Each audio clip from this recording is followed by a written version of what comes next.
What's going on, guys? Static here, and as I'm sure you're aware by now, the new snapshot 12w36a has been released, and there's quite a few interesting features released in this one. A bunch of minor changes as well as some major changes. I want to kind of brush over the minor changes really quickly and maybe look at the major changes in a little bit more detail. So let's get into it. So more loot has been added to the dungeons. Carrots and potatoes can now be found in villages or growing in the jungle.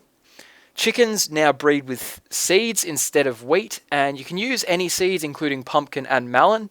This also means that the chickens will follow you around if you hold a seed in your hand as opposed to holding wheat. This can be quite useful for separating chickens out from the other mobs. When dyeing armor, the armor color will now try and maintain its intensity instead of diluting and going to more of a faded color. Golden carrots have now also been retextured and they look a little bit more like a carrot now. Carrots can also be used to make a carrot on a stick by combining them with a fishing rod. These carrots on a stick can be used to steer pigs.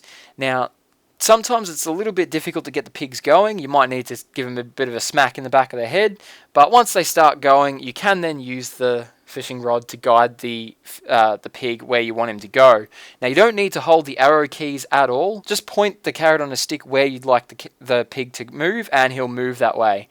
You can also speed him up by either clicking the right mouse button or holding it down. Pressing the back button will do nothing to slow the pig down. To stop the pig, all you need to do is switch from the carrot on a stick to an empty slot in your inventory or another item in your inventory. Heads, which are a decorative block, have been added to the game.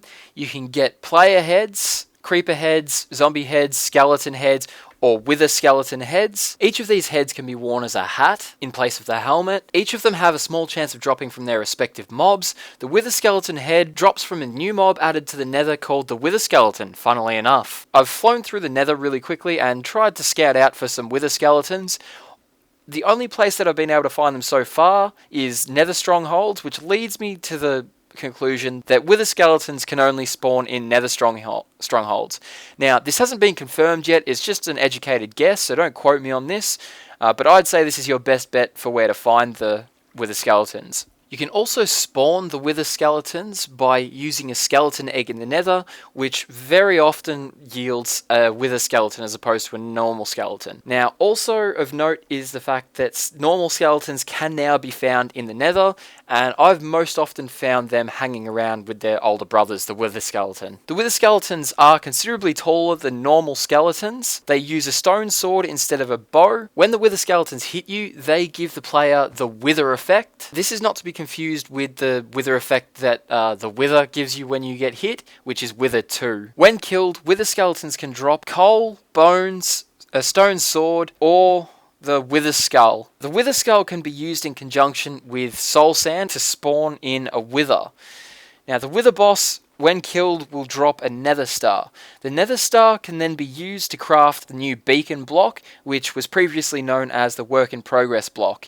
Now, the beacon has also been retextured and has a cool little moving feature in the middle of it. Now, for those of you who weren't aware, in one of the recent snapshots, mobs were given the rare chance to spawn with the ability to be able to pick up and use items.